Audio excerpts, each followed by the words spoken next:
to Legalus. Those who are new to my channel, this is Legalus. I make law related videos.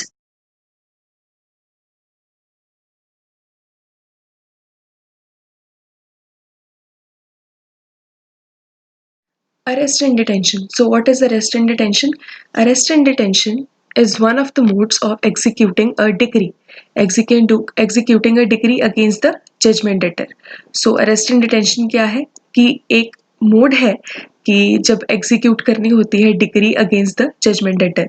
So sections 55 to 59 deals with the provisions of arrest and detention, and these are the substantive provisions that deals with the rights and liabilities of the decree holder and the judgment debtor. So substantive provisions means that provides rights and liabilities of whom? Of decree holder and of the judgment debtor. So who is the decree holder? Decree holder is the person in favor of whom the decree is passed, and judgment debtor is the person against whom the decree is past. तो section 55 और 59 किसके साथ deal करता है? Rights और liabilities बताता है decree holder और जजमेंट डेटर की. और अरेस्ट एंड डिटेंशन किसकी होती है? जजमेंट डेटर की, जब वो एक डिक्री को एग्जीक्यूट नहीं करता. So next is the object of the provisions of arrest and detention. So what is the object? In case Subrata Roy Sahara versus Union of India 2014 SCC, it was held by Supreme Court that for the execution of the decree for the payment of money, an executing court may order the arrest and detention of the judgment debtor. Means degree को execute करवाने के लिए जिसमें क्या है? Payment of money होनी है, जो कोर्ट है वो ऑर्डर कर सकती है अरेस्ट एंड डिटेंशन किसकी? जजमेंट डेटर की. But the arrest and detention will not mean that the judgment debtor is discharged from the liability. पर अगर अरेस्ट और डिटेंशन उसकी हो रही है, इसका मतलब ये नहीं है कि उसको जो पैसे पे नहीं करने पड़ेंगे. तो ये अरेस्ट एंड डिटेंशन क्यों होती है? जब एक डिक्री पास होती है जजमेंट डेटर के अगेंस्ट कि उसको जो है डिक्री होल्डर को पैसे पे करने हैं, अगर वो नहीं पैसे पे करता तो सुप्रीम कोर्ट क्या है? उसकी अरेस्ट और डिटेंशन को ऑर्डर कर सकती है. Similar provisions are also contained in the sections 125 to 128 of CRPC, and these sections relate to the provisions of maintenance in the case of wife, children and parents. When arrest and detention may be ordered. अब arrest और detention का order कब कब हो सकता है? इसमें 3 cases हैं. जब क्या है? Decrees for the payment of money. जब डिक्री में क्या है? उन्होंने मनी की पेमेंट के लिए कहा है. In a case of a decree for the specific performance of a contract or for injunction, जहाँ पर जो डिक्री पास हुई है वो एक कॉन्ट्रैक्ट को परफॉर्म करवाने के लिए हुई है या उसकी इंजंक्शन के लिए हुई है. And third case is when a decree is against a corporation. जब डिक्री जो है एक कंपनी के अगेंस्ट होती है तो तब भी जो क्या है? डिक्री एग्जीक्यूट करवाई जा सकती है, बट उसमें अरेस्ट और डिटेंशन किसकी होगी? अरेस्ट और डिटेंशन होगी डायरेक्टर्स की या दूसरे ऑफिसर्स की उस कंपनी के जिसके अगेंस्ट डिक्री पास हुई है, और उसके लिए leave of the court means permission of the court की permission of the court is required. So let us proceed to the sections. Its first section is section number 55, which talks about the arrest and detention, which is actually about the procedure of arrest and detention. So what is the procedure? It has 4 subsections. Its first subsection is regarding that a judgment debtor may be arrested in the execution of a decree at any hour and on any day, and shall as soon as practicable be brought before the court. तो क्या है कि जो judgment debtor है उसको किसी भी time, किसी भी दिन और जल्दी से जल्दी उसको अरेस्ट किया जाता है to brought before the court, ताकि उसको कोर्ट में ले जाया जाए और उसकी डिटेंशन है जो उसका ऑर्डर किया जाए. बट इसकी कुछ प्रोवाइजोज हैं, मीन्स इसकी कुछ कंडीशंस हैं जो कि फुलफिल होनी बहुत ज़रूरी है. सो इसमें फर्स्ट कंडीशन क्या है इसकी कि for the purpose of making an arrest under this section no dwelling house shall be entered after sunset and before sunrise. तो कोई भी dwelling house means the house which is used for residential purposes, जहाँ पर लोग रहते हैं, उस house में arrest करने के लिए after sunset and before sunrise means जो शाम को sunset होता है उसके बाद, generally ये time होता है 6 बजे के बाद, और before sunrise और सुबह के 5 या 6 बजे से पहले, शाम के 6 बजे के बाद और सुबह के 5 या 6 बजे से पहले उसको ड्वेलिंग हाउस में जाकर अरेस्ट नहीं कर सकते किसी भी जजमेंट डेटर को।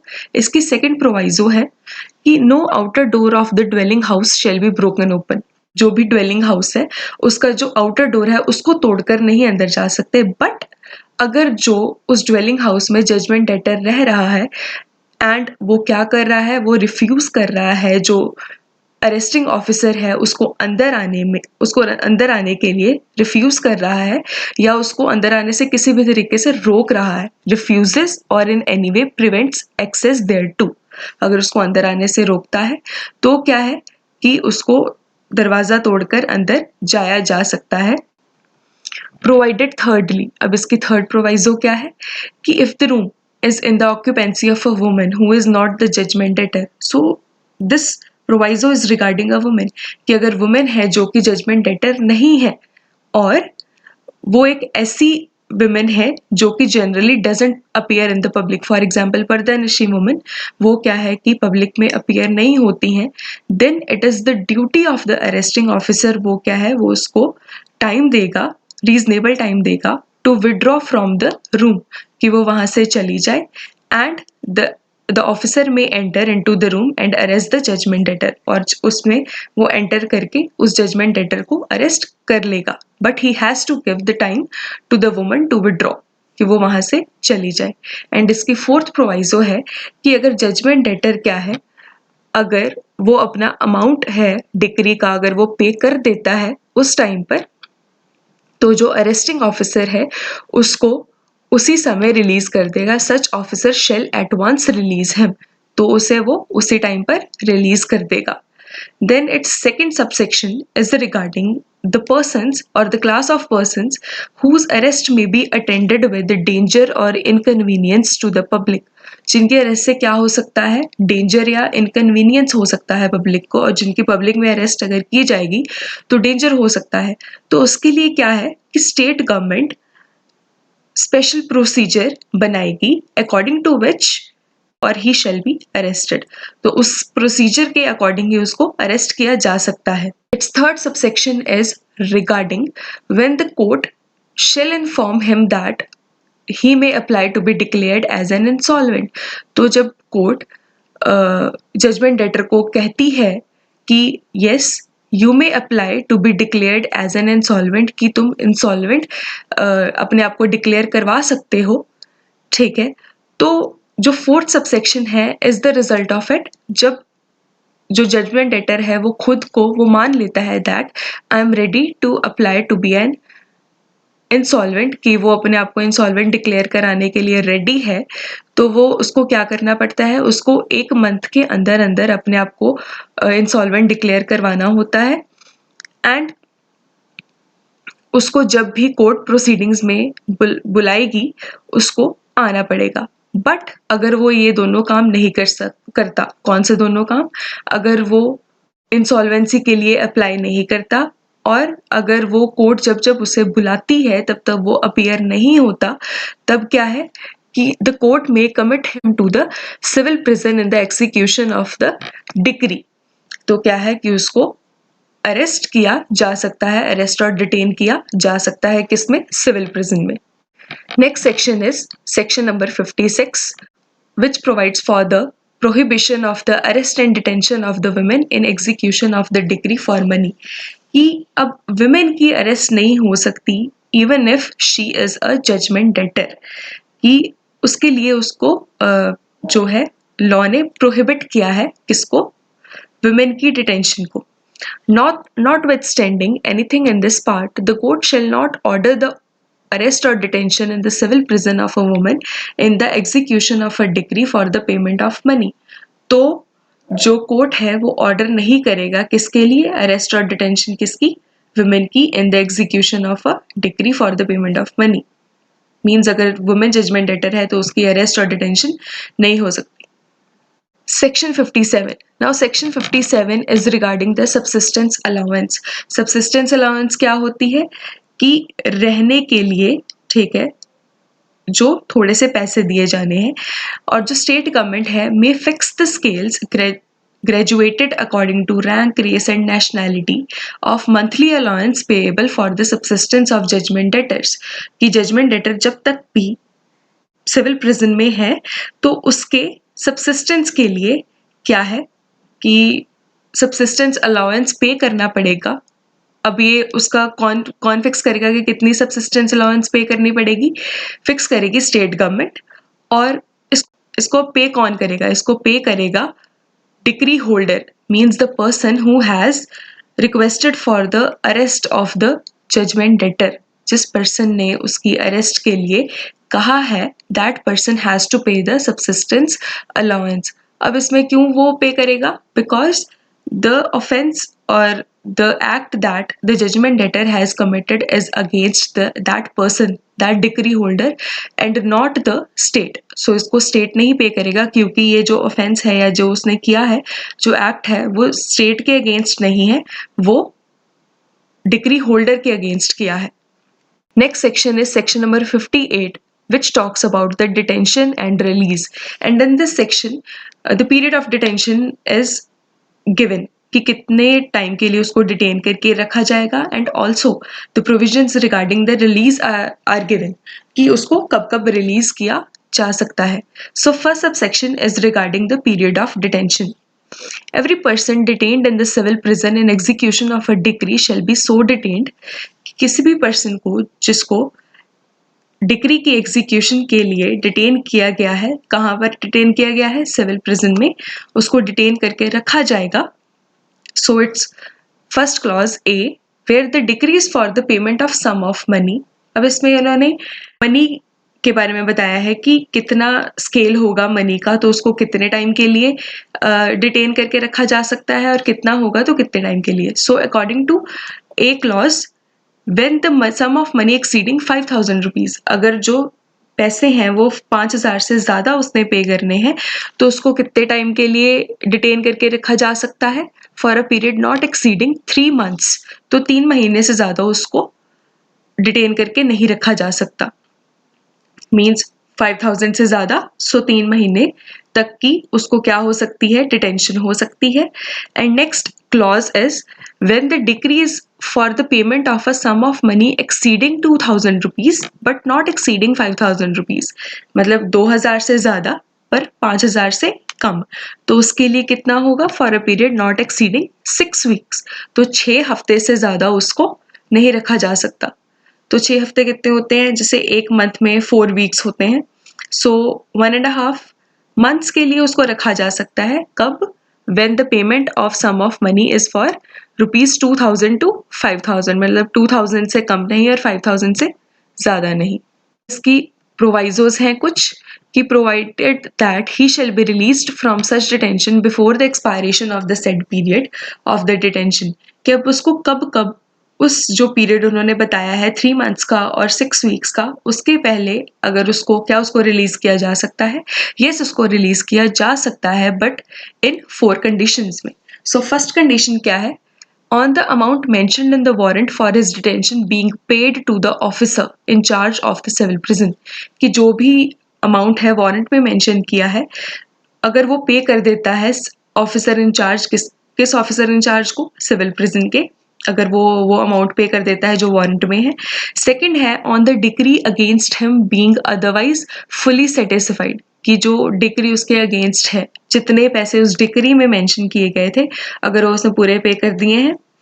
थर्ड है on the request of the person on whose application he has been so detained, कि जिस पर्सन की रिक्वेस्ट पर उसको डिटेन किया गया था, अगर वो फिर से रिक्वेस्ट करता है कि इसको रिलीज कर दिया जाए तो उसको रिलीज कर दिया जाएगा। और वो पर्सन कौन सा होता है? वो पर्सन है generally decree holder.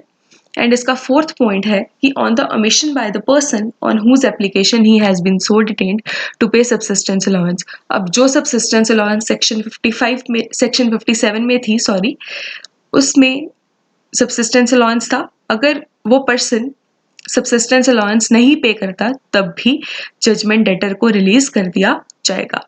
But he shall not be released from such detention under clause 2nd or clause 3rd without the order of the court. अब जो clause 2nd है और clause 3rd है उसमें अगर उसको रिलीज करना है तो सबसे पहले जो कोर्ट उसको ऑर्डर करेगी उस रिलीज को, अदरवाइज उसको रिलीज नहीं किया जाएगा. और सेकेंड क्लॉज क्या था कि the decree being fully satisfied, अगर वो डिक्री का पूरा अमाउंट पे कर देता है on the request of the person on whose application he has been so detained, और अगर वो जो पर्सन जिसने उसके अरेस्ट के लिए कहा था अगर वो रिक्वेस्ट करता है कि इसको रिलीज कर दिया जाए तो उसकी रिक्वेस्ट पर. Now subsection 1A. For the removal of doubts, it is hereby declared that no order for detention of the judgment debtor in civil prison in execution of a decree for the payment of money shall be made where the total amount of the decree exceeds 2000 rupees. कि जो judgment debtor है उसको arrest नहीं किया जा सकता अगर जो अमाउंट है जो उसने पे करना है वो टोटल क्या है, वो 2000 से कम का है.